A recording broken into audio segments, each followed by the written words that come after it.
we're going to think about our thoughts. And we're going to think about our childhood. We've all had one. And so let's revisit, embrace, and show kindness to ourselves as that child. And so here is the prompt that helps us in our healing process. Thinking of yourself as a child, we're going to think about your childhood. What empowering words would your adult self share with your child or about your childhood? We want you to think about this prompt because this prompt will trigger. This prompt will help you to think about your childhood and what it was like for you. And the purpose of this is so that you and I can look deeply at where things may have begun for us. We are all born with a clean slate. And somewhere, somehow, things began to happen. I'd like for you to answer if you're comfortable, if you feel safe answering. I know for some it may be difficult, but we'll get through it. And remember that I am a certified life coach, and your well-being and your wellness is important to me. I'd also like you to go to my Facebook page as I talk and teach about childhood wounds, and have a look at that as you think about these questions.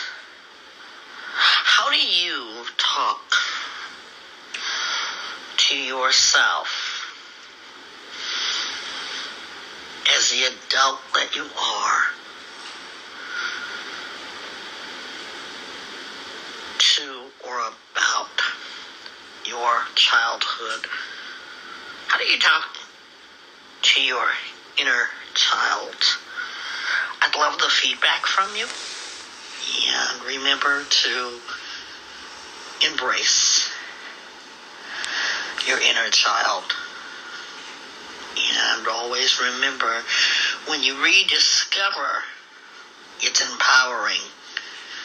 May you all have inspiration, and may you all continue to be able to give yourself permission to embrace yourself as a child.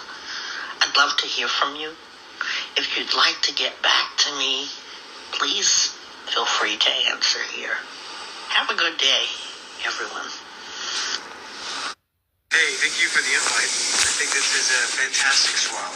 And upon hearing the question, it immediately brought on lots of perspectives that apply to my life, and particularly, like you said, witnessing and remembering what it was that my childhood consisted of. And, maybe I'm wrong. I'm only speaking from my perspective, but I feel like more often than not, this question doesn't promote the natural deviation of the positive moments, right? I feel like through this process, you're going to be exposing the things that you want to offer yourself a sense of encouragement regarding. At least that was my experience. It wasn't like, you did so good and all this other stuff. It was immediately like, the reason those kids are so mean to you is because they just don't understand your perspective, and that's okay. Everybody has a different perspective, and that doesn't mean they're wrong. It just means they're a little confused, and it's best that you don't take it personally. It's best that you don't let them convince you that you are a certain way, which of course indicates bullying that I've experienced, and many of us have experienced throughout our life, but I experienced it quite a bit in my childhood. So, there's lots of things like that come up. I think that's probably the biggest one that comes up immediately, initially, without much digging or diving. I'm sure if I sat in a relaxed state where I'm not actively driving like I am right now, and instead allowed myself just to feel and breathe, I think I would probably get to experience a slightly different truth or slightly different answer in that process. This is a powerful question. I'm going to re-swell it, so hopefully it reaches a couple more people, and through that we can at least give people the consideration, even if they don't wish to answer it on their own publicly here, which is completely fine. It's still great to contemplate it and then maybe journal instead. So thank you for your time, and thank you for posing this question. I really appreciate that incentive or that initiative. Have a great day.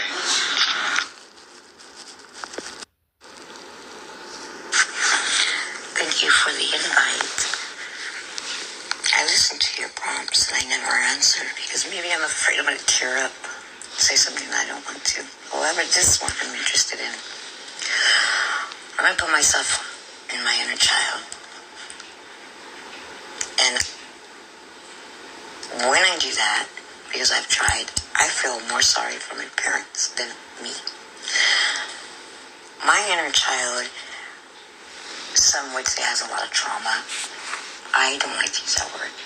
When I was 2 years old, I was given a medication that I was allergic to.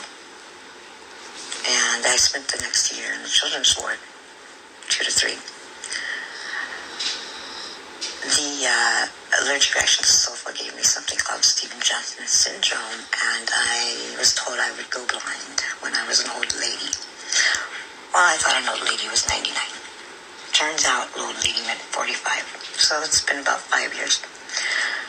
And to be technical, I have a little vision. I'm not completely blind. When I think of my inner child, I see this frizzy little hair, black glasses, the kind the old people wear, wrapped around their head, black teeth, because it took all the calcium out of me.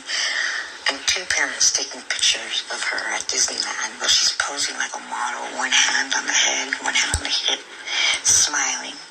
And I think, what a great childhood. And then I dig deeper and I go, why did my mom leave me with my dad? Let me make this very clear. I was so blessed to have chosen my dad is what had happened. I chose my dad at 5. He felt stable. He was a Vietnam vet. He was a silver man. I felt safe. My mom said, okay. And I think that I urged for her attention at night while I was, flipping through magazines, listening to the radio. I would often imagine my mom brushing my sister's hair and reading them stories while my dad was asleep. And it was dead quiet. And I often think, why did you let me go with a man? Because I wouldn't allow that with my daughter. I'd say babies belong with their mothers. So whereas I think I had a beautiful childhood, and I did, I also realized my mom was a human being. I was a very strong-minded little girl, very strong-willed. But I still feel sorry for her because I chose my dad. So I have this issue where I would be right on the verge of accepting who I was, and maybe just a tear for me, but then it extends to them.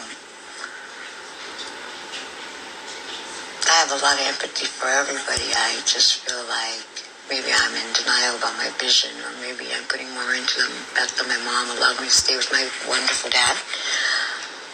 But I know that I wouldn't have, and I am a mother of a 30-year-old, so that's very difficult. I'm going to leave it at that. is what I was afraid of. I like how you started it off with music. It was pretty cool. And I love your prompts. You can probably I bet you people divulge things to you. I hope that you respond. Thank you again.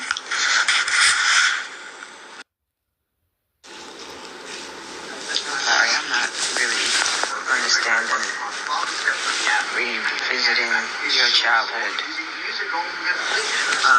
And I guess offering some empowering words for yourself as a child, as an adult. It's too much going on for me with this. But I was going to say this. When I was a youngster, I don't know exactly how old I was. Maybe 7, 8. I don't know how old I was. And I had taken something off of my mother's dresser. If I remember, I believe it was money that I had taken. And I remember my father, I remember there was supposed to be this big old moment where, my father, I guess he was going to, beat me because of this. But I don't remember what happened. I just remember going into their room and him having to have a conversation with me. And I remember him telling me that he didn't want me. In fact, he told me some story about that when they went to get me, that my mother was the one that wanted me. And that it almost sounded like the story was he got me to please his wife because I was an adopted child. And I don't know what happened. I don't know what happened because I would have that dream constantly. Like, there's a couple of dreams that I have. Like, I have like 3, 4 dreams that I always have for some reason. And I remember that dream. I just remember going to his room and him telling me that he didn't want me. And he made it sound as if he only went along with it for his wife. But I remember as an adult, because I had a lot of issues, because the weight was real heavy for me because I was an adopted child and I had not met my family. I didn't know, at that point, I didn't know what actually happened to my actual family for why I ended up here in these people's house. And I remember years later when I was an adult, I brought it up to my mother one night, and every time I noticed that, something was said that really hurt me to my heart, if I revisited it with them, they never remembered it, or they always, and my mother was very good on trying to make it sound as if I was like some crazed individual and, you feel like that because you was adopted, or, they never would take the position to take the responsibility for what they had done or for what they had said. And it was always like, oh, where did you come with that? And I remember she didn't believe me, and she was like, what? And I said, yeah, I remember Daddy told me, and it wasn't until later on in her years she tried to address it, and she tried to say, your father, I can't even remember what she tried to soften it for what came out of his mouth, but I remember her trying to, kind of throw it in my lap, because I remember having to come to her about something that she had said to me when I was young, and she tried to kind of dismiss it. So, I don't know what to say about revisiting my childhood, other than as an adult, I'm trying to perceive it all and make sense of it now, because I like to say it has to be a reason, because even now I'm starting to remember, as a child, for me to hear that, for me to listen to someone saying that to me when I'm already an abandoned kid, you know. So, I have a part two to this concerning my father and my brothers, his kids, because their kids was really screwed up on a lot of levels. It's the one that I made it out in peace, or intact, I should say.